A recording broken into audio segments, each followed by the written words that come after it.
Hello. Hello. How are you doing? I'm very tired. Is everything painted and the vines all gone? Yes. Yep. Uh, yeah. It's one thing I don't miss about living in a house. Yeah. Um, Yeah. It's hard when you're an indoor person. yes, Still to deal with the outside. Like, yes. I don't want to. There are bugs out there. I want a little garden that I can put vegetables in. The end. And that's all right. Um, yeah, I have actually my neighbor is still moving in. I think that our software filters out the extraneous noise, but yeah, he's creaking around and pushing. Oh, okay. And Yeah, I don't hear anything. yeah, no, he seems to be a good person. So Good. fingers, yes. Yes, fingers crossed. Well, shall we get started? Yes, let's. Okay. Welcome to Goodnight, Mr. Holmes, a podcast about the Granada Sherlock Holmes, which ran on ITV in the UK between 1984 and 1994, and ran on Masterpiece Mystery in the US around the same time. I'm Laura. And I'm Rachel. And today we are looking at episode 36 in the series called The Dying Detective. The story was first published in Collier's in 1913. And honestly, this is one of my favorite stories. Yeah. It's very well done. Yes. The makeup on Jeremy Brett is terrible, but it's well done. So this episode was delayed in filming because Brett was in the hospital. Yeah, I can believe that. The makeup job is terrible, but also he just genuinely doesn't look good. Yes. So he was discharged and claimed that he was quote unquote fit and well. He was not. He had chronic heart failure and was on meds for that. And the lithium he was taking for his bipolar had ultimately kind of poisoned him and caused so much water retention that his heart was endangered. Wow. Yeah. Yeah, I had heard the medication he was taking for his psychiatric issues was interfering with other medications. Yep. Well, we open on a young woman sleeping while her husband, Mr. Savage, is getting dressed to go out. I was impressed with the opening credits. This stars Susannah Harker. She was in the original British House of Cards. Daddy! Oh, right. And she played Jane Bennett in the Colin Firth adaptation of Pride and Prejudice. Which I promise I will see. Yes, let us all shame Laura for not having seen this yet. I have seen so many Pride and Prejudices, but just not that one. Oh, that's the famous one. Okay. And Hugh Bonneville is also in this under the name Richard Bonneville. He later changed his stage name to Hugh Bonneville. He was born Hugh Richard Bonnewell Williams, but there was a playwright by the name of Hugh Williams. And so he switched to Richard Bonneville early in his career and then became Hugh Bonneville later on. Yeah, that's sort of like Michael Guest wrestling my cat, who for some reason wants to be exactly where my computer is. That's like Michael Keaton's real name being Michael Douglas, but he couldn't use it because of Michael Douglas. Well, there are SAG rules in the US, not necessarily in the UK. I think it's just they, changed their names out of a lack of, they just don't want to be confused with other people. But in the US, at least, if you're a member of SAG, only one person can have a name. So I understand the rule. It's just kind of strange, but I get it. And baby Hugh Bonneville. Yeah, he looks so young. He does. He looks like he has baby fat. Like he's that. He does. I have my note is he is a baby face. So he keeps looking at his wife, who is sleeping, and then he writes her a note and places it along with a pearl necklace on her vanity table. And he glances in the mirror for quite a while, like, God, I'm Hugh Bonneville. Yes. Yes, there's a lot of that sort of extended looks. My note is he catches sight of himself in the mirror again and looks guilty. He leaves, going to the stable and leading out a horse, and the stableman comes rushing out saying he didn't know Mr. Savage was wanting to go out, and he's very apologetic, and Savage tells him it's all right, it's a last minute decision. He keeps saying, I'm sorry, I'm sorry, I'm sorry. Like, I didn't know that you're actually Hugh Bonneville. So Savage rides off, scattering chickens as he goes, and the camera pulls back. It's a huge manor house with a pond and many wings added to the house. In reality, this is Dorfold Hall in Cheshire, which is a massive Jacobean pile built in the early 1600s and owned by the Roundel family ever since. The Roundels are not titled, most likely because the inheritance of Dorfold Hall passed through the female line at several points. Oh, interesting. Yeah, but they're rich. Anyway, off goes Mr. Savage on his horse, and later that morning, Mrs. Savage, Adelaide, walks through the house as though looking for something and suddenly exclaims, "Oh, there you are!" And a man peeps around a Queen Anne-style wing chair. "Adelaide, good morning," he says. "Where has Victor gone?" "Victor?" the man asks. "Victor, please don't pretend you are ignorant of where he is," Adelaide says. "Am I my cousin's keeper?" the man asks. "I shall be obliged that you will tell me where he has gone. I know what he has gone to do. Where has he gone?" Adelaide demands. And the man heaves a sigh. "You have the advantage of me, my dear. I was expecting to walk over to Home Farm with him this morning." And Home Farm would be the farm that was on the estate. Mm. "Have you no pity for us?" Adelaide says. "You encouraged him into this nightmarish life." Which makes it sound like he's had to turn to prostitution. I know, yes. Well, it's not great. The man looks up from his book and takes off his glasses. "I pity for you," he tells her. This man is Culverton Smith. In the original story, Smith is Victor Savage's uncle, but here he's a cousin. "At Summerley House, with your lovely children, the love you have for each other," Smith continues. "Where has he gone?" Adelaide asks him again. And Smith stands up, collecting his books. "I can see I am unwelcome. Some unwitting fault, I fear. I shall return to town and leave you in peace." And he walks off. So that's a very unpleasant exchange. At 221B, Watson comes in the front door, greeted by Mrs. Hudson. "We've been missing you," she says, taking his coat. And Watson says something about only another 10 days. He goes upstairs where Holmes is apparently brewing up something awful on his lab table. Holmes himself is at his desk, holding up a piece of muslin with a lot of stains on it. Yes. Like, "Hi, Watson. I have taken up batik dyeing. Do you like the flower I painted?" No. "Don't ask me to comment on your new tie," he says, not looking away from the cloth. "Quite heartless, Holmes," Watson says, and he's seeing a number of these pieces of stained muslin hanging around the apartment. "That woman is undoubtedly coming here," Holmes says, looking out the window. "She's been staring up at this window for the past 3 minutes. It's Adelaide Savage, of course, pacing on the side on the pavement outside. Yeah, this is where I had the note that the makeup job on Jeremy Brett is just really terrible. Like up there with season 6 of Lucifer. Terrible. Ghastly. Yeah. He's clearly pale beneath the makeup, but the makeup makes him look really sickly. Yeah, they've done nothing to counteract the fact that he looks pale, but they've made it worse. Exactly. Yes. And his eyes are very red rimmed, because the makeup doesn't get that far. And they have like blush on his cheeks that makes him look feverish. Yeah, it's bad. It's a bad job. "Oh, I do wish she'd make up her mind," he says. "I could ask Mrs. Hudson to bring up an extra cup. Handsome, isn't she?" "Who?" Watson says, coming over to join him, and Holmes points down at Adelaide Savage. "It must be something of importance to make her hesitate so long. A client," he says, and Watson chuckles. In a pub, Victor is drinking whiskey, I think, shot after shot. A woman is slumped at a table face down. A large man comes in and pulls her up by her hair. "All right, Polly?" he asks. He puts her head back down. "There's a good girl." Then he comes to sit with Victor. "Mr. Savage? John Gedgrave," he says. And he's played by Roy Hudd, who is a Coronation Street stalwart. He was in 112 episodes. Oh. I mean, given that it's been on since like the 60s or 70s, and it's still going. Oh my God. Yeah. "Where the devil have you been?" Victor asks, swigging away.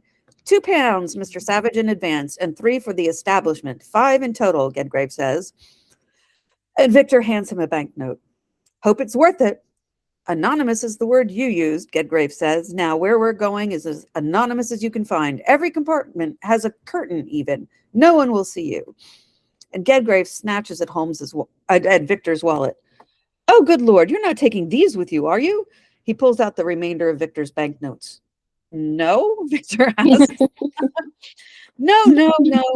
May as well tear him up and drop him in the Thames, Gedgrave says. 40 pounds, I'll give you a receipt.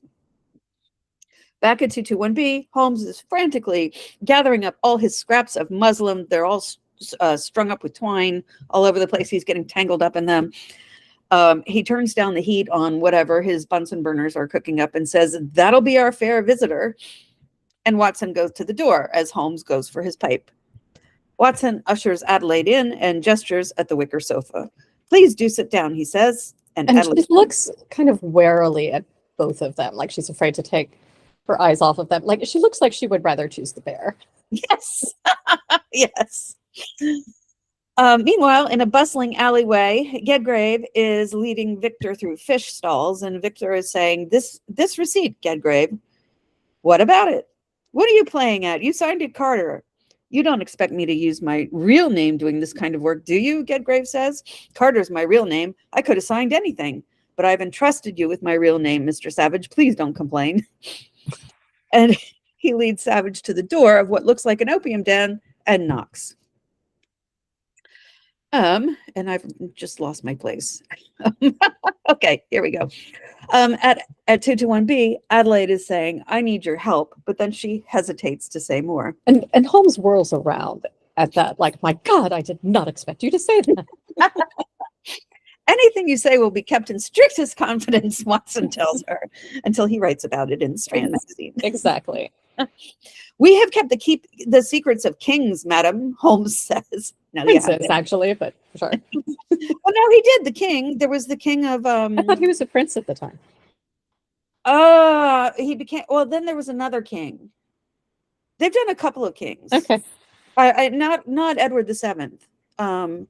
There was the king of Bohemia.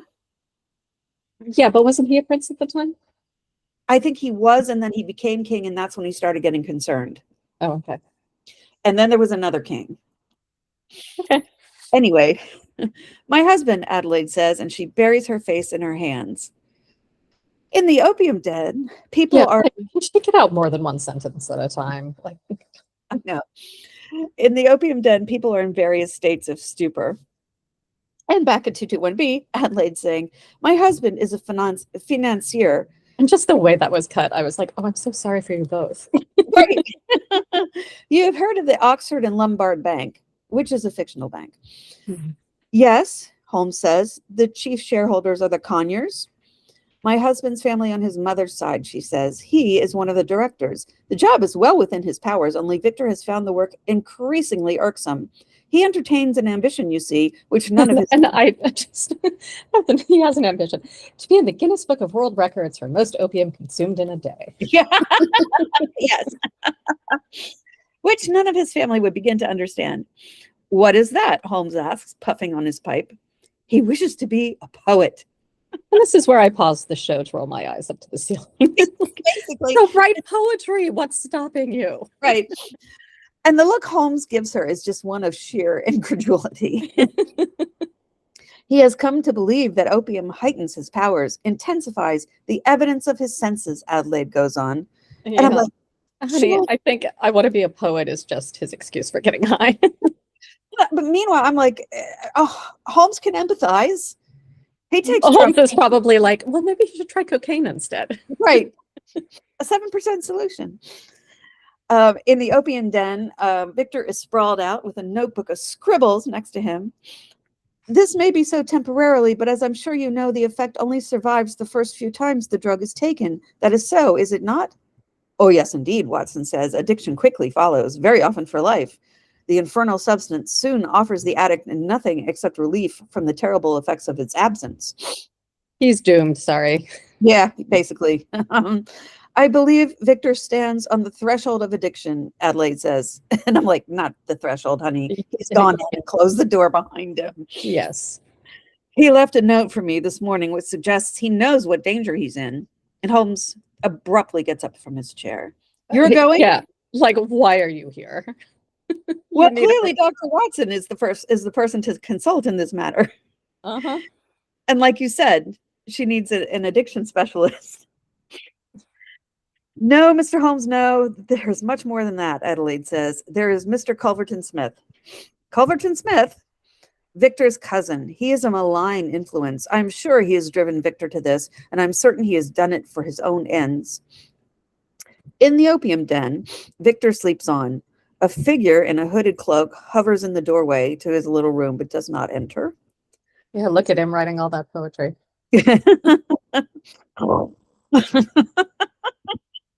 He's just out. At 221B, Holmes is bustling about his lab table with a notebook as Watson is yelling, Holmes, the cab's on the corner. I do hope this is not a wild goose chase, Holmes says. How can it be, Watson says. How can it be? Why are you even involved? They're dressed in evening clothes, and Watson is brushing his hat. I do think you've had your head turned by a pretty woman, Holmes says, suddenly thrusting Watson's black bag at him. Oh, yes, what about Culverton Smith? I looked him up, Holmes says, as they leave the flat and go downstairs. Culverton Smith did some important medical work while he was in the East. He pushed back the boundaries of science. However, he was obliged to publish the findings at his own expense. Why? He's an amateur, and the professionals are jealous, Holmes says. They get into the waiting cab. Well, I can see why he interests you, Watson says. And off they go. So at the country pile, Adelaide is leading Victor somewhat merrily down a hallway when Victor says, you're mystery guests. And he goes over to a window and looks down. And this is where Holmes and Watson's cab was going. Who are they?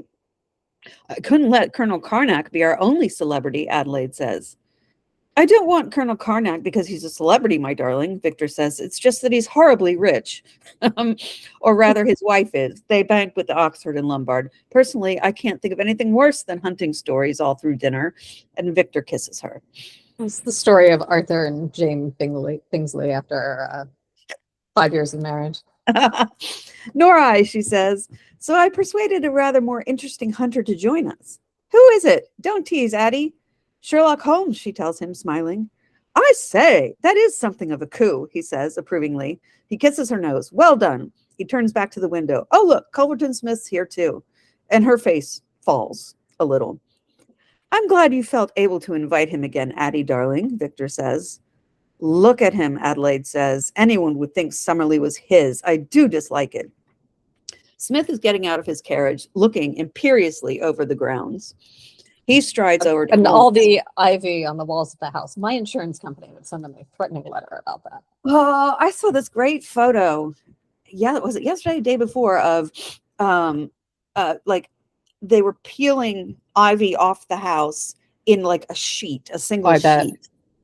And it was just like so satisfying to look at. It is actually. Peeling things off of other things is actually quite satisfying. I love it. Yes.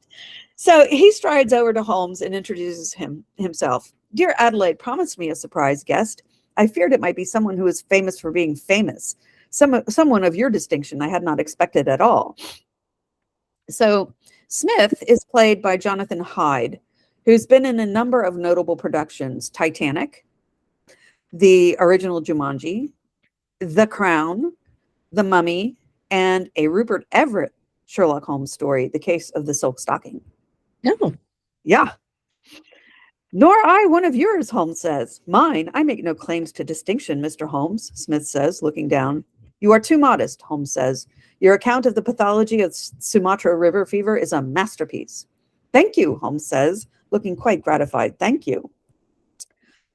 Culverton Smith says. Sorry? You'd said Holmes says. Oh, Culverton Smith, yes, says thank you. I'm sorry. I'm like cross-eyed from reading. At dinner, the Colonel is droning on.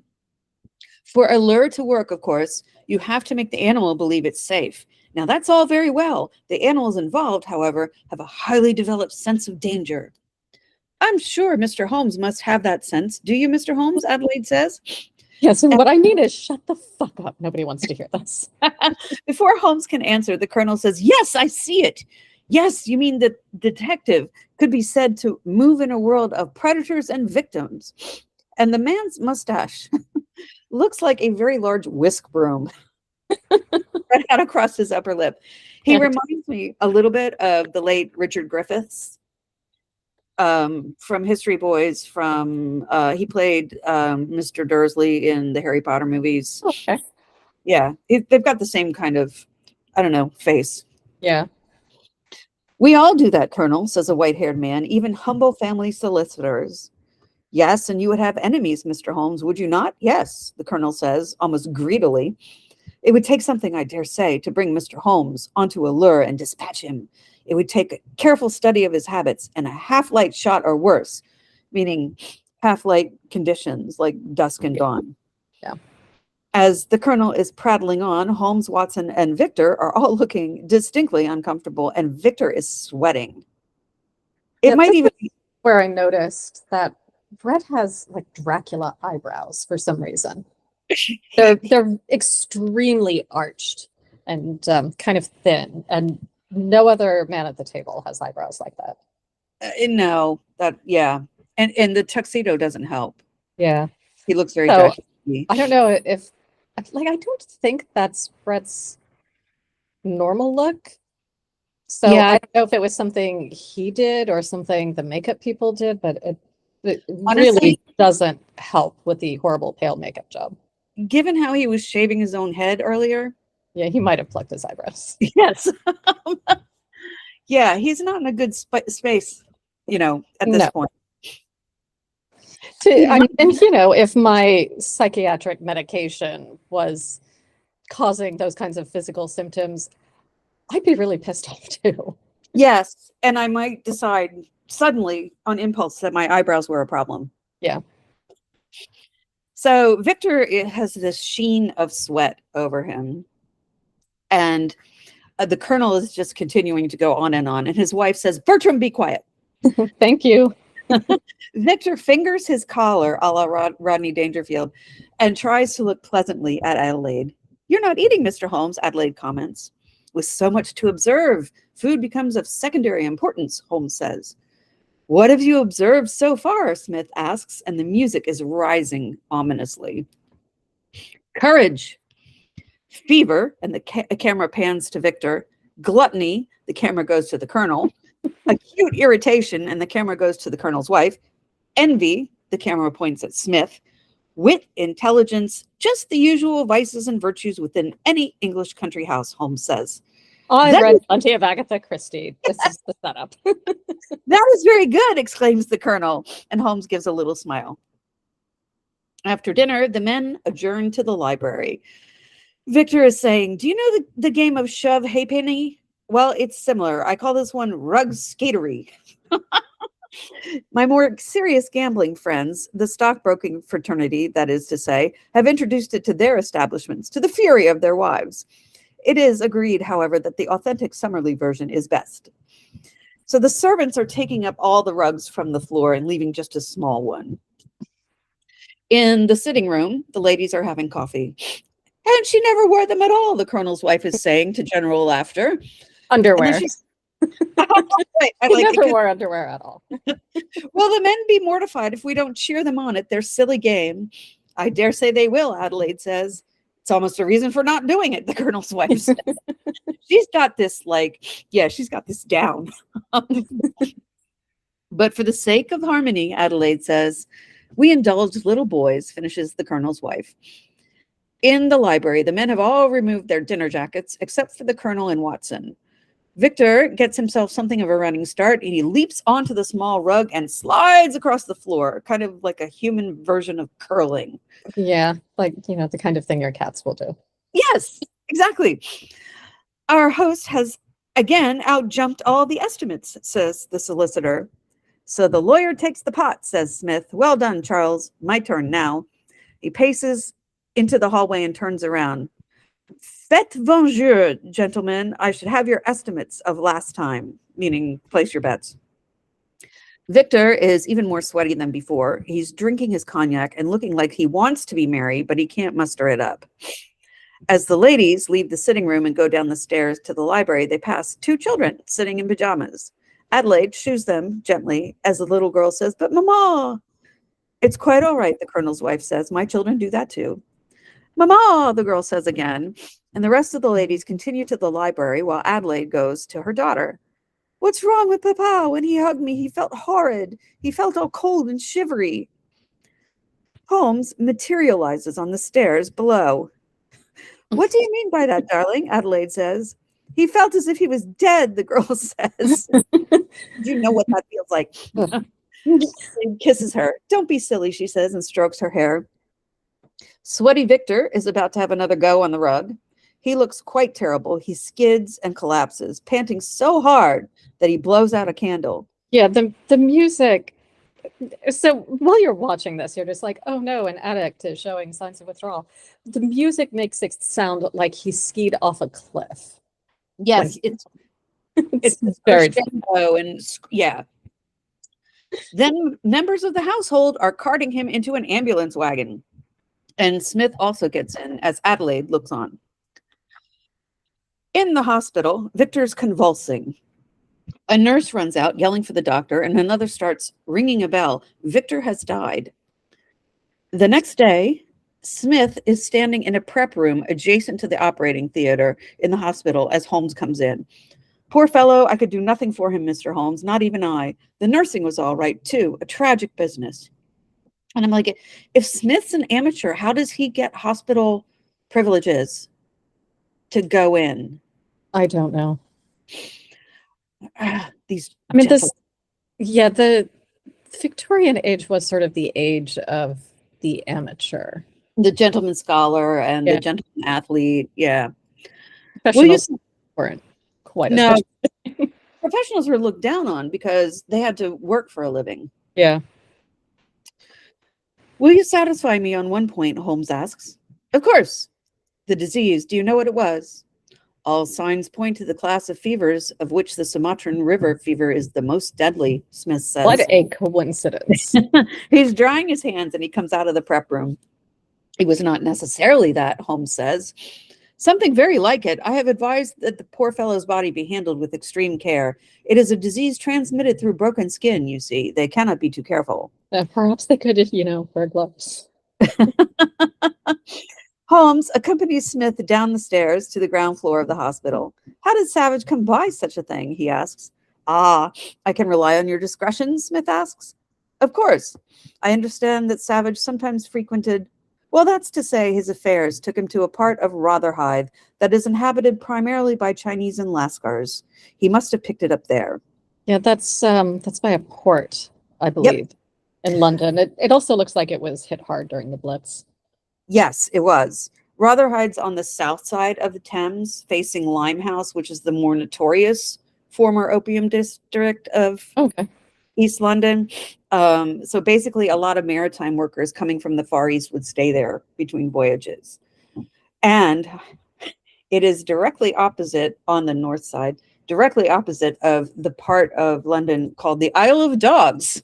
Which I need to look up. I didn't have time to do that. But geographically, it's a pretty interesting area. On the other side is where Call the Midwife takes place. Oh, okay. Yeah, it's all part of East London. And Jack the Ripper and all of that. "The authorities of Rotherhithe must be informed," Holmes says. "They will be. Whether the measures they take will turn out to be appropriate is another matter. Most institutions, I'm afraid, are run by the criminally lazy." "I know Penrose Fisher and the director a little. I'll do what I can," Holmes says. "I'm grateful for your interest, Mr. Holmes," says. He said insincerely. Yes. "Poor Adelaide. This will hit her very hard," as if he cares. And they walk out of the hospital. At Summerley, the solicitor is pulling up in a small carriage, probably. And we get a close-up of the statue in the courtyard. It's of a mother dog protecting her babies. Oh, really? I didn't even catch that. Awesome. Oh, that's great. So the solicitor is coming in probably to work on probate. At 221B, Holmes is reading a book about parasitic diseases. He places the book down near a newspaper that is open to a story about Victor's death. At Summerley, Adelaide, now in black, is saying, "Leave Summerley? I must leave Summerley. As soon as his will is proved, Culverton Smith is within his rights to ask you to go," the solicitor says. Watson is standing next to him. "I'm very sorry, Adelaide," the solicitor says. "All this has its origins in Sir Bernard's will, and I partly blame myself. This entailment to Victor's oldest cousin of the house and the rest of it is—" "The rest of it?" Adelaide asks. "The income from the Berkshire estate," the solicitor says. "That will go to him too?" "Yes," the solicitor says. "Dear God, what is left?" Adelaide asks. Pretty much nothing. "Yeah, enough for you to live modestly and respectably. You will not be able to continue as you have done," the solicitor says. "So the kids have to go to public school, as we understand it in the US. Yes. Everything's going to change. They're going to live in a small house, and their mom's probably going to have to take in sewing." Oh God, the horror, having to work. "No, I see," Adelaide says. And I was just really struck by the lack of protections for women who are not attached to a husband, a father, or a brother. Well, in this particular case, it's because of the will and the entailment. Yeah. This is basically what will happen to Mrs. Bennet in Pride and Prejudice when her husband dies. So it's why she's so desperate to get her daughters married off. So at least they'll have a secure future because she won't have one. Right. And it's the whole premise behind Downton Abbey. Yeah. But again, a woman by herself, like you and I are, right? We make our living. We're unattached. We do our thing. And we wouldn't have been able to survive back then. Yeah. Which is very much what a certain segment of the population would like to see happen again. Yeah. Where we're working towards. Sorry? And are working towards enacting. Yes, exactly. Women completely disenfranchised, which for those of us who have had children and are done having children or are never going to have children, like there's no, we might as well just kill ourselves. Yeah. As I say, I had asked Victor many times to change the course of the terms of the entail to favor you in your lifetime, the solicitor said. It would have been legal, of course, easily done, but Victor was young. And stupid. And an addict.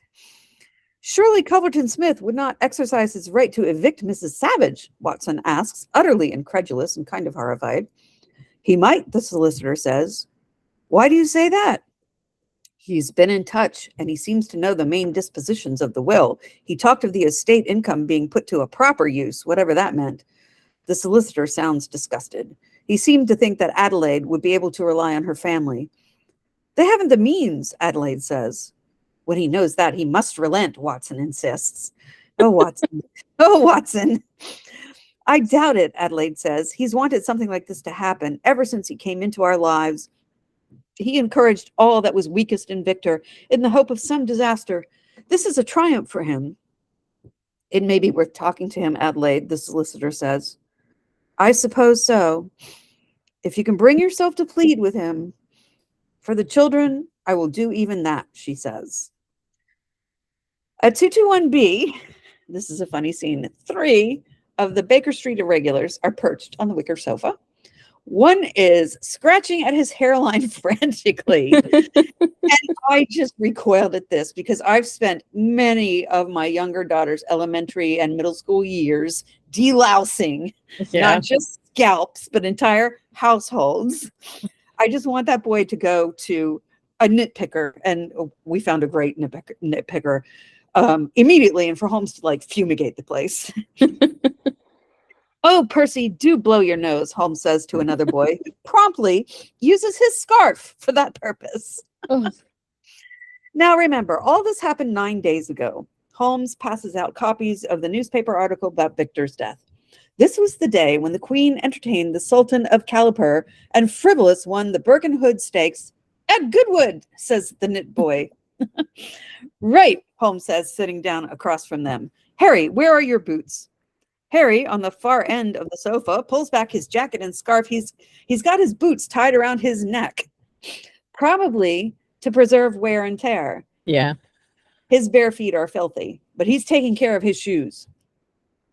Oh, I see, Holmes says. Off to Rotherhithe. Good luck, good luck.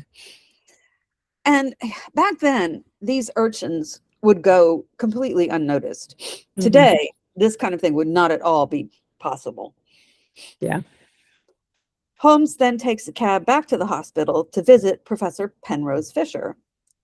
There, Holmes, that is a list of every blemish I could find on the skin's surface. I presume you're seeking the means of transmission through broken skin? That is how Culverton Smith believes it was transmitted. Well, his opinion is worth knowing, certainly, says Fisher, sitting down at his desk. What is your opinion of Smith? Holmes asks. A friend of yours? Not at all. I hardly know him, Holmes replies. I've read a couple of his papers, that's all. Well, says Fisher, I think his work is in parts brilliant. If he has a fault, it is that he can accept no criticism whatsoever. Yeah, sounds familiar. Yeah. Holmes gives Fisher a very interested glance at that comment and then goes back to reading through Fisher's written report. I did find an insect bite, but no other puncture of the skin at all. I even looked inside the mouth, Fisher continues. It seems clear that no human agency was involved. I assume you're investigating the possibility of this disease having been passed on deliberately. Holmes drops the report on Fisher's desk with a little laugh. Well, what a delight to meet a man with a mind as logical as yours. Outside 221B, one of the irregulars is standing next to an older man saying, there he is, as Holmes' carriage arrives. Holmes gets out. Ah, bravo, Ben, Holmes says to the boy and to the man. You are? Gedgrave, the man says. John Gedgrave. So he's back. Holmes responds, and he gives Ben some coins. Ben lights up, delighted, and Holmes playfully swats him on the back of his head as Ben runs off. This way, Holmes says, ushering him up to the flat. Sitting on the wicker couch, Gedgrave is looking at a newspaper. I recognize him as soon as I seen the newspaper, he's saying. That's him, all right. How did you come to be acting for him? Holmes asks. Advert. Gentleman of discretion required with knowledge of dock etiquette, Gedgrave says. Dock etiquette? Which, I mean, like 40 years ago would have meant something completely different in New York. For knowing your way around the poppy houses. Opium. Well, I knew one or two of the better places, Gedgrave tells him. Was the advertisement placed by Savage? Holmes asks. No. Who then? Holmes is still standing up in his overcoat and scarf, kind of towering over Gedgrave. I don't know, Gedgrave says. Mr. Gedgrave, you wouldn't lie to me, would you? Holmes asks threateningly. Oh, no, Gedgrave says. It was some fellow I met in a rented office. Describe him for me, Holmes says. I can't. What I mean is I never saw the fella. He didn't mean me to. He kept a light shining in me eyes all the time. Indeed. When was this? Holmes asks, perching on the edge of his desk. The 14th. He paid all right. Told me I was to be contacted and I was to meet him. He gestures at the newspaper, which is, where the obituary of Victor is. What happened to him? I don't want any trouble. That's why I come to you. Gedgrave stands up. He and Holmes are face to face. Where did you take him? Holmes asks. A house in Duke's Alley. It's a good place, Gedgrave says. Good? Holmes asks. Well, never had any problems there. Good place, Gedgrave repeats. He leans in towards Holmes. What happened to him? Suddenly, there's a shout from the hall. It's Watson. Mrs. Watson. It's Watson. He opens the door, sees Gedgrave, and says, I'm sorry, I didn't. But Holmes then escorts Gedgrave down the stairs. Thank you, Mr. Gedgrave, for your trouble. Anytime, Mr. Holmes, anytime, Gedgrave says. Holmes hands him a banknote, and Gedgrave smiles a little avariciously. Oh, generous of you, sir, generous, he says, folding it up and stashing it in a pocket. I will need a guide in Rotherhithe, Holmes tells him. You want the best places. I'm your man. Look no further, Gedgrave says, eagerly. Tomorrow morning, 10:30? Done, Gedgrave says. As he goes to the door, he says, the Red Slipper Club. Ask for Carter, Frank Carter. Would that be you, Mr. Gedgrave? Holmes points at him and then goes back up the stairs as Gedgrave leaves. And Holmes is shouting for Mrs. Hudson. Dr. Watson may be staying for dinner. Like, of course, Watson lives here.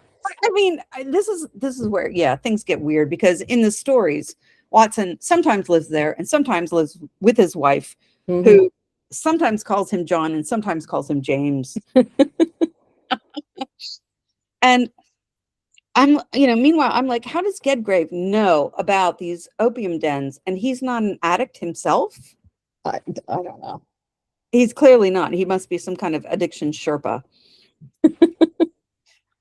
Back inside the flat, Watson is distressed. Culverton Smith means to throw Mrs. Savage and her children out of Summerlee House, he tells Holmes. How is he able to do that? Holmes asks. The house has been entailed to him, an old will which has never been revised, Watson responds angrily, and he's really upset. And Holmes's comment about a pretty woman turning his head, Watson's like, he wants to be her savior. Yeah. Well, this is interesting, Holmes also said. She's single now, so he has a chance. And she has kids, and he likes kids. You know what this means, Watson says. It means that Culverton Smith has a motive for doing away with his cousin, Holmes says. Savage is dead, killed by a disease in which Culverton Smith was the acknowledged expert, Watson says. Holmes nods, but says, No.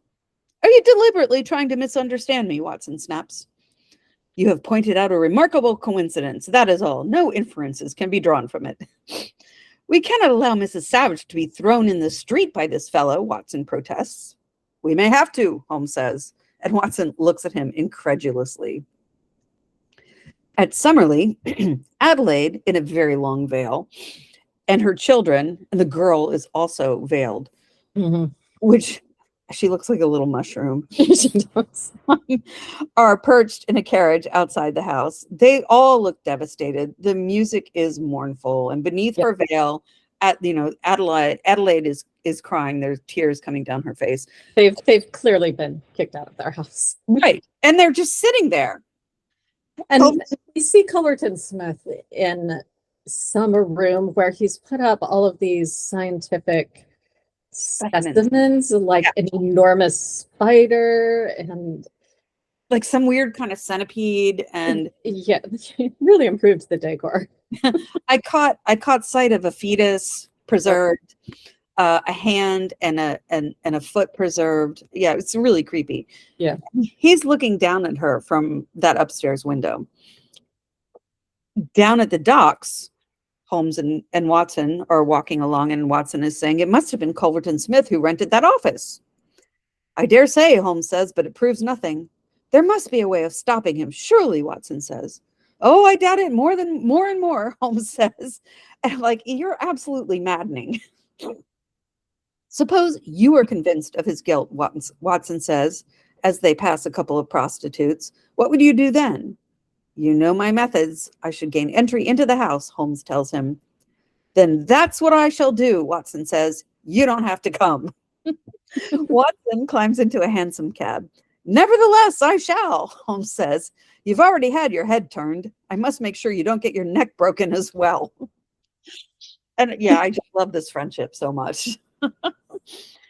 Inside Summerlee, Culverton Smith is working with his samples as Watson is narrating in a voiceover as he and Holmes are riding towards Summerlee in their cab. Once poor Savage had become convinced that opium would open the door to the mysteries of the poetic craft, Culverton Smith would have had him in his power, wouldn't he? He traded on Savage's sense of guilt. He knew that Savage would want to continue experimenting with the drug far away from Summerlee. What you have to face, Watson, is that Savage is catching the disease in Rotherhithe is entirely plausible. The coincidence of Smith's expertise in the matter is exactly that, a coincidence. You can't hang a man on coincidence, Holmes says. And they arrive at Summerlee. A police carriage also pulls up outside Summerlee, where Adelaide and her children are still sitting.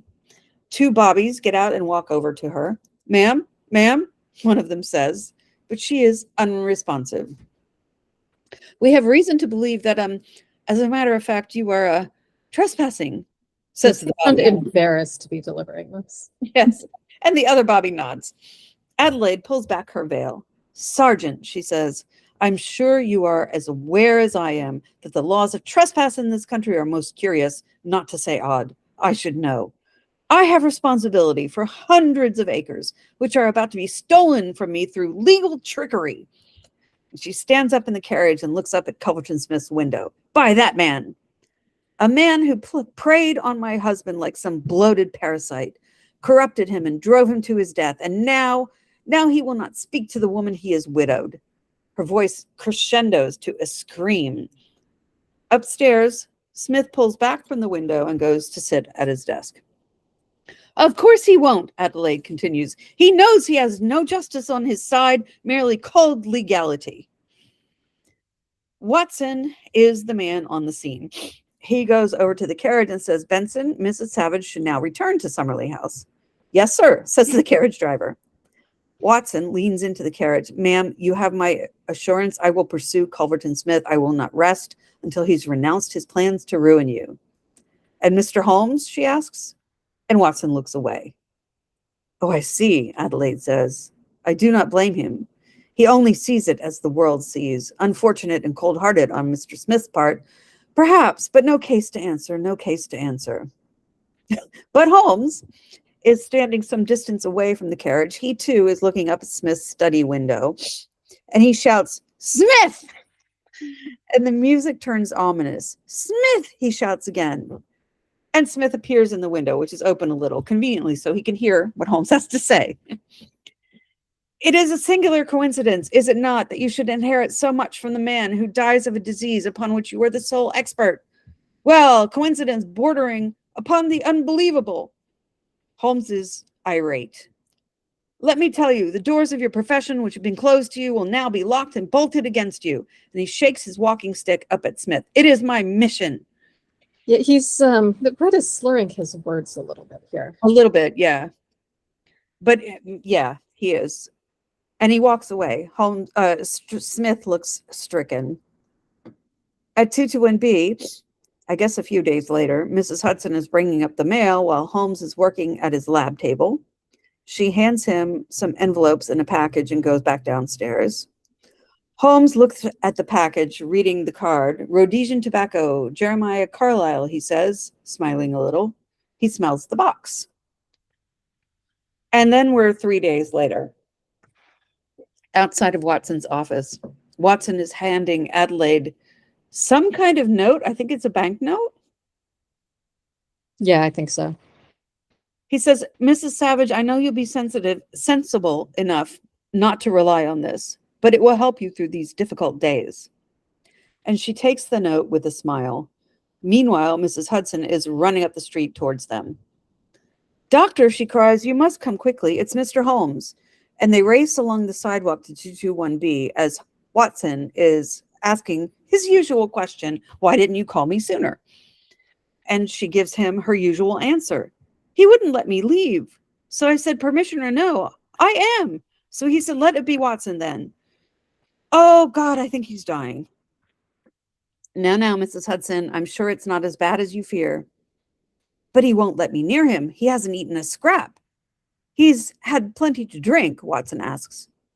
Not a drop has passed his lips these 3 days, Mrs. Hudson tells him. Isn't 3 days like the maximum you can go before you die without liquid? I looked it up.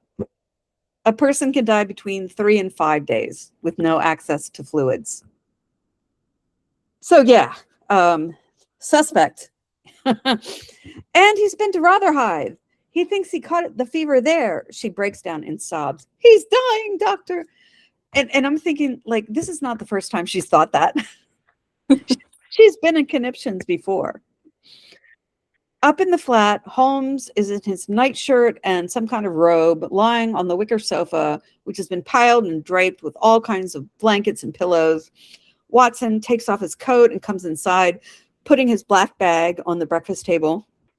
My dear fellow, he says, approaching Holmes. Stand back, please. Stand back. Holmes says, the room is dark, and this is important, with only a few candles, and Holmes's face is utterly pale, with dark circles under his eyes. He looks like a monster from old horror movies. Yeah, he looks like he's in a silent film. Mm-hmm. Exactly. I only wish to help, Watson says. The best thing to do to help is to do as you're told, Holmes says. Watson rummages in his bag. Of course, we were wrong about Culverton Smith. Maybe I don't like the man, but he is not a murderer. The river fever is abroad in Rotherhithe. Holmes, we must get you to the hospital at once, Watson says. No, no, keep your distance. Please, don't you see? This thing is contagious. And I was like, contagion's not visible. The whole point of it. Do you think such a consideration weighs with me? Watson says, getting out a thermometer. And yeah, he's claimed before that he never catches anything from his patients, which I do not believe. Keep your distance, Holmes hisses. This could run through London. He then starts kind of raving. So there are bivalves. Presumably there are monovalves, which there are. So he was right then. Yeah, there are snails. And then Holmes screams. He sits up. It's cramps. Holmes? Well, Holmes says, dabbling frantically in a nearby basin and bringing the water to his mouth. If I am to have a doctor, at least let me have someone in whom I have confidence. You have none in me, Watson says. Oh, this is, yeah. In your friendship, yes, but you're only a general practitioner with mediocre qualifications, Holmes said. I know. That remark is unworthy of you, Holmes, Watson says, with more restraint than I would have been able to manage. I would have thrown my doctor's bag at his head. It shows me very clearly the state of your nerves. I mean, can you imagine if one or the other of us said that to one another? That demonstrates your ignorance, Holmes says, shouting. What do you know of Tapanuli fever? What do you know of the Black Formosa corruption? I have never heard of either, Watson says calmly, mixing up some kind of medicine in a brown bottle. Very strange pathological disorders in the East. If you have no time to be racist, really. I know. Oh, the racism continues. Oh, yeah. If you have no faith in me, let me fetch Jasper Meek. Penrose Fisher. Ainstree is here in London. Let me fetch him, Watson says. No, there is only one man who can help me, Holmes says. The man we have maligned. Culverton Smith, do you believe he would help? Watson asks, astonished. He must, Holmes says. It is my only chance. He lies back down again. Oysters? They do breed, don't they? I cannot think but that the whole bottom of the ocean is one solid mass of oysters. Jellyfish, actually. Watson comes closer, but not too close. Holmes, I'm going for Culverton Smith this instant, he says. Then go, Holmes murmurs. I'm to bring him back here with me. He's the emperor of river fevers. Of course you must persuade him, but you must return alone, Holmes says. Any excuse not to come with him. Tell him I apologize. I do. Don't fail me, Watson. Of course, Watson says. He takes up his bag as Holmes continues rambling. And what of rivers? Are there no natural enemies to limit the increase of these creatures? It's horrible, horrible. Rivers have no natural predators. Yes. Well, I think he's talking about the oysters. Watson bangs on the door to Summerley House with his walking stick, and a butler answers. It is essential that I see Mr. Culverton Smith, Watson tells the butler. Mr. Culverton Smith, sir, does not appreciate you being disturbed during his hours of study. But Watson pushes past him and goes upstairs, yelling for Smith as the butler follows, protesting. Watson walks into Smith's study. Smith is holding up a petri dish with some kind of specimen in it. Ah, Smith, Watson says. What the devil do you mean by this, sir? Smith asks. I've come from Sherlock Holmes. He is desperately ill, and he begs you to come to him, Watson says. Why? You are a physician. Tend to him yourself. But brandy won't work this time, so I'm all out of options.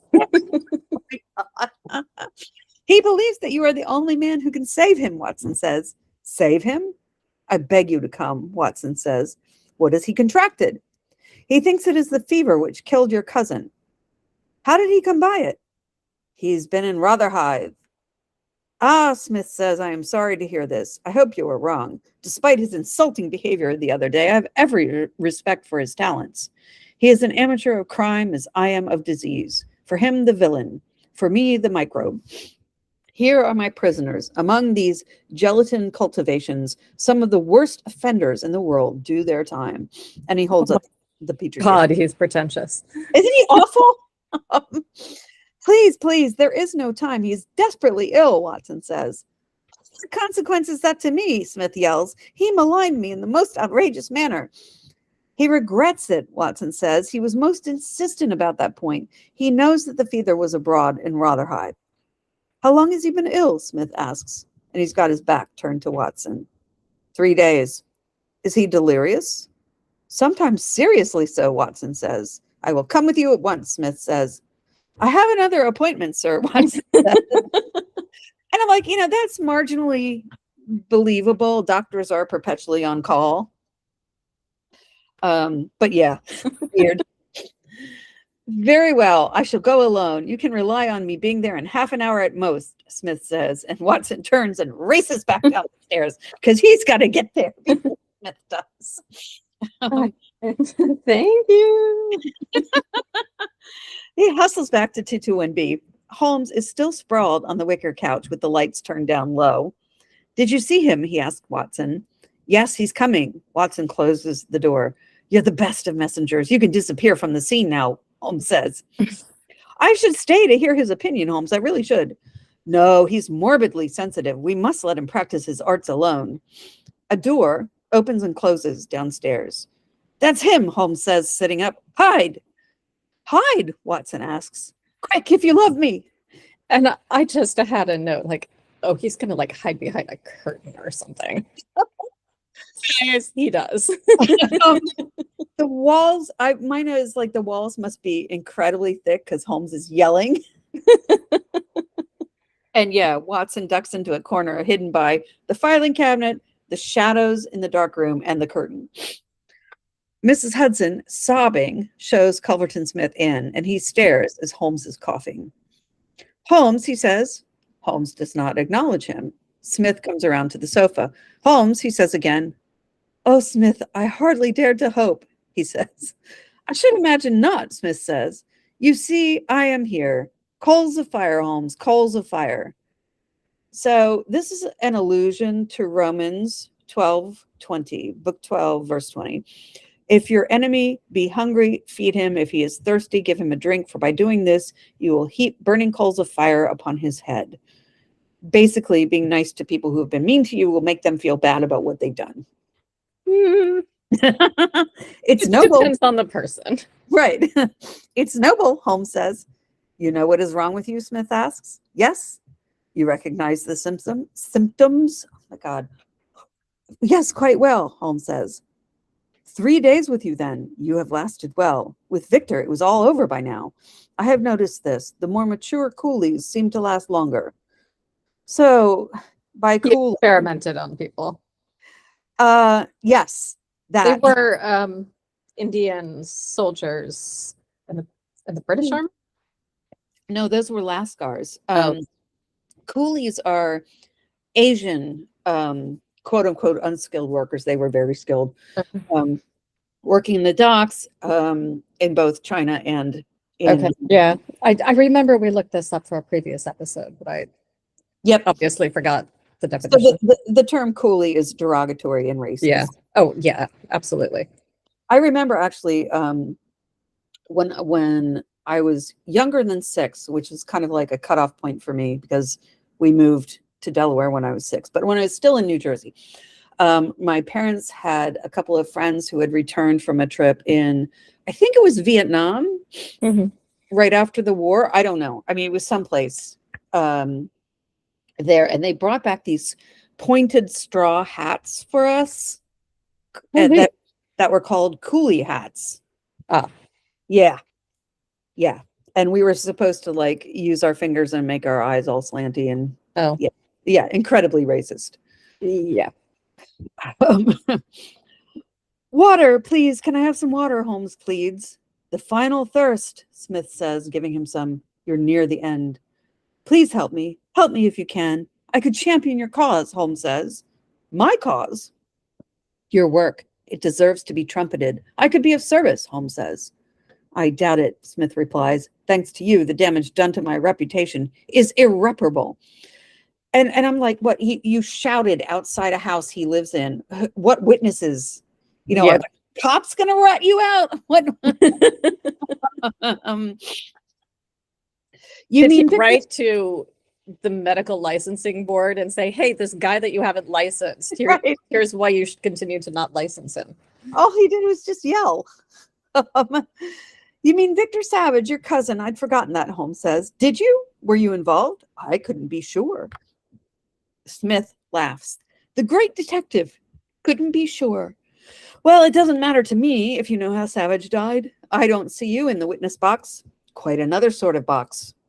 Smith leans down close to Holmes's ear. I put an infected mosquito to his neck while he was in an opiate stupor. So that he was the guy in the cloak. Yeah. This is up there with, I fed phosphorus to a mastiff to make its eyes glow and hoped it would scare an old man to death. Right. I mean, you can't make a mosquito do anything, much less actually infect a mosquito. What did you do? Inject it? And Smith stands up. There. But you, how did you come to contract it? That fellow who came for me and told me that you thought, for me told me that you thought you caught it in Rotherhithe. Oh, I can only account for it so, Holmes says. Cast your mind back, Smith tells him. And Holmes hoists himself up, flailing in pain. Oh, God. I choose not to answer that question, actually. Cramps, Smith asks. Yes, cramps. Help me. I will, Smith says. The pain. Yes, the coolies used to do some squealing before the end. Well, now, Smith sits down. A few days before your symptoms began, did you receive anything by post? I can't think, Holmes says. A parcel, you did. Only samples of tobacco, Holmes says. That's right, Smith said. Did you notice the construction of the box? Under the tobacco, 2 small tacks stuck out. You didn't see them? Holmes raises his head. They were infected. He lies back down. You fool! You would tangle with me, and now you are finished, Smith says. Then he gets up. The box, where is it? He leans over Holmes, who cowers. Where is it? Holmes lifts up his head a little and whispers, turn up the gas. Turn up the gas. The shadows begin to lengthen, do they? Yes, I'll do that. Smith goes to the gas valve on the wall and unscrews it, and then goes to the sconces above the mantelpiece and cranks up the flames. I prefer to see you die in the light. Holmes. Yeah, meanwhile, Watson's like, I heard the confession. Can I come out of hiding now? Nope, not yet. Holmes moans a little. He's really milking this. Smith locates the box on the mantelpiece and holds it up. There it is, your last shred of evidence. Well, is there any other little service I can do for you, my friend? A match and a cigarette would be most welcome, Holmes says. Smith turns to find the matches on the mantel, but then is startled to hear a match striking behind him. Holmes is smoking, standing up, glaring at Smith. 3 days without food and water is one thing, but to be without tobacco, I have found most irksome, Holmes says. And I'm like, yeah, this is Jeremy Brett would have said this too. Come in, Inspector. And in comes not Lestrade, but some other guy. And a couple of constables beside him. By turning up the gas, Holmes says, Smith was good enough to give our signal himself. This is the self-confessed murderer of Victor Savage. You may lie as you like, Holmes. You have no corroboration for your insane suspicions. Smith is drawing himself up. He's standing straight up. Watson, Holmes calls, and Watson emerges at last. He has a box behind his back, Holmes tells Watson. Treat it very gingerly and don't open it. Damn you, Smith yells. And I can't tell in the tussle if the box opens itself or he opens the box. Mm-hmm. But the box opens and he infects himself on those tacks. Oh, did he? Yeah. I just saw the box opening. No, he infected himself. Oh, okay. A little while later, after the inspector and his constables have left, Mrs. Hudson is ladling Holmes up some soup. Holmes is also very gratefully drinking some water. I can't even imagine. I can't make it through a podcast without continually slurping on my water. The best way of acting a part successfully is to be it, he's saying. And Watson is examining Holmes's makeup case. What's the Vaseline for? He asks. For the forehead, Holmes says. Belladonna in the eyes, Watson says. Holmes confirms, taking the soup from Mrs. Hudson. Beeswax? Incrustation around the lips, Holmes says. Why wouldn't you let me near you when in truth there was no infection? Watson asks. Do you imagine I have no respect for your medical talent? Nice say. At 6 feet, I could deceive you, but any closer with your astute judgment? No. No, it was essential that you and Mrs. Hudson believed me to be at death's door. Otherwise, Smith would have smelt a rat. Rat! Beeswax! Mr. Holmes! You are the very worst tenant in London. Someone's rent is getting raised again. Yeah. And Mrs. Hudson stalks out the door. Holmes raises his hands as if she just said something outrageous. At Summerley, the children are running around the garden as a nanny watches. Adelaide is sitting at a small table with tea things on it. Watson's standing up next to her. A boy in a palace household cavalry costume runs past them. Georgie says he's going to guard the house, Adelaide says. Oh, they're fine children, Mrs. Savage. They're little angels, she tells him. For years, we've been known as little savages, says her daughter, coming up to her and laughing, because it's a cute pun. The camera pulls back to reveal that Holmes is also there, slumped in a chair with his top hat over his eyes. And the girl runs over to Watson. Thank you, Dr. Watson, for letting us keep our home. And he bends down to hug her. Thank you, my dear. I'd like to take the credit, but it belongs to Mr. Holmes. And he points over to where Holmes is sitting.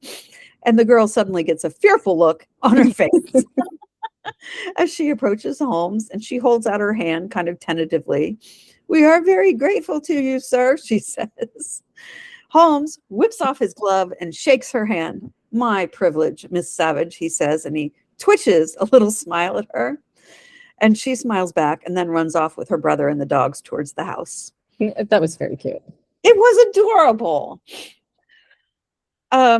So, according to Bending the Willow, the end of shooting party for the dying detective was also aimed at celebrating Jeremy Brett's 60th birthday. Aw. Yeah. During the course of it, he became ill again and suffered what he called a whiteout when the world went pink. The next day, he was in Charters Nightingale Mental Hospital at Lisson Grove, fighting for his life and sanity. The drugs which had brought about his lithium poisoning, causing him to swell with water retention, and also damaged his heart. In addition, there were fears of possible gangrene infection at one stage. Yeah. But Brett disagreed with their treatment because they were also dosing him with other psychiatric drugs. Mm-hmm. And so he acted in such a way that the doctors thought that he was better and they released him. He then went to a doctor on Harley Street for his heart specifically and said, they took off about 5 liters of water from my body. My legs took 5 days to go down, and then I began to feel very much better. Wow. The rally before the end. Yeah. I just remember when Mom was in her final days, and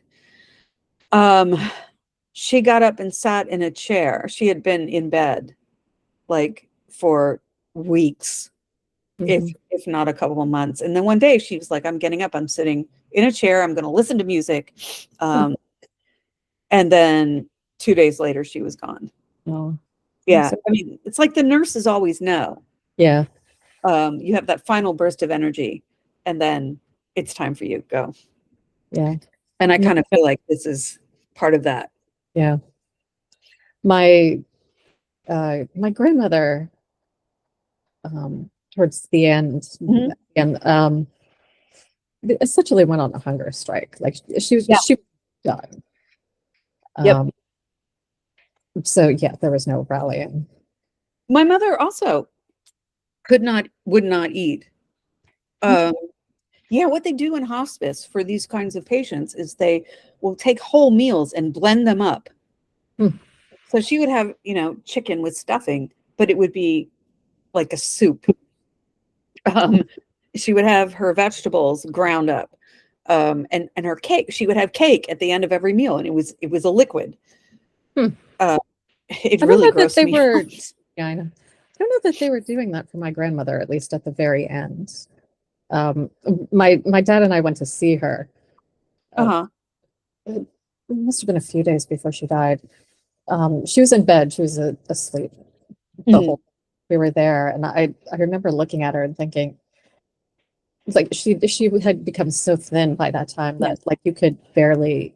She Yes. had a sheet over her, and you could barely see that there was a body under the sheet. Yep. Same with my mom. I think she was like 70 pounds or something. Yeah, something like that. Yeah. How old were you when that happened? Oh, that was. You were a Must kid. no, I Oh, must have been in my 20s or 30s. oh, thank God. Well, yeah. I mean, it's still very haunting. Of course it is. Of course it is. My grandparents all died suddenly and remotely. Um, no one was there. They just went. Um, Oh, so yeah, being with mom was my only experience of seeing someone pass out of this world. And I feel like this is what I'm watching when I'm watching these later episodes. yeah. And I know that the podcast is kind of taking a funereal tone at this point, but there's a It's reason for that. yeah. There's only what 2 episodes left after this. Oh, let me check. I have my I think there's only 4 episodes total in this last yeah, season. yeah. Hang on, let me check. We're on episode 2. Wait, no, we have 4 more episodes left. Oh, really? God, we're prolonging this poor man's agony. I He's know. prolonging his agony. He's the one who he could have quit. He could have, but to be fair, given the state of medicine at the time, I don't know that it would have saved him. No, I'm not saying it would have. I'm just saying he could have. Maybe this was spending his final time in Doing what he wanted to do. Yeah. Yeah. But we're watching it, and that's my heart is just like torn every time. Anyway, what other notes did you have? That was pretty much it. I actually enjoyed this one. I love this episode. It's one of my favorites. Yeah. The story. Very clever. Yes, the story is one of my favorites. In the story, Holmes is in bed, and he's got a big bed, and Watson is behind the headboard. So he's like pulled the bed away from the wall a little bit enough. And Culverton Smith doesn't think there's anything weird about that. No, Culverton Smith comes in and the lights are down, the lights are low, so he can't really see how close or far the bed is to the wall. And I mean, people were smaller in those days. Yeah. Also, they probably were used to seeing a much dimmer world than we are. Well, and people smoked inside. There was coal smoke everywhere. I don't know how people breathed. Honestly, as an asthmatic, I would have not survived.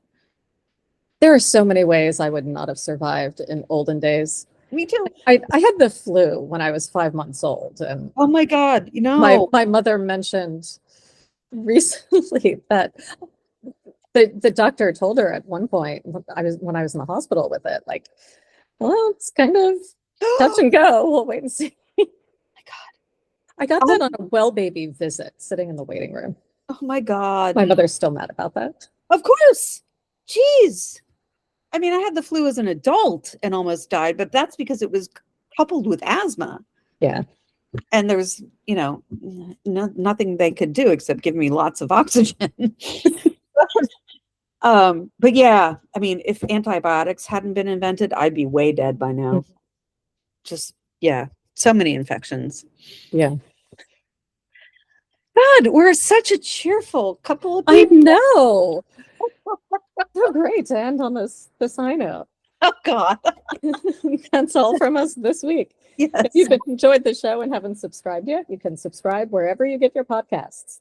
If you want to support us, you can leave a 5-star review on Apple or Spotify. Tell your friends and join us next week when we'll be discussing the Golden Pince-Nez.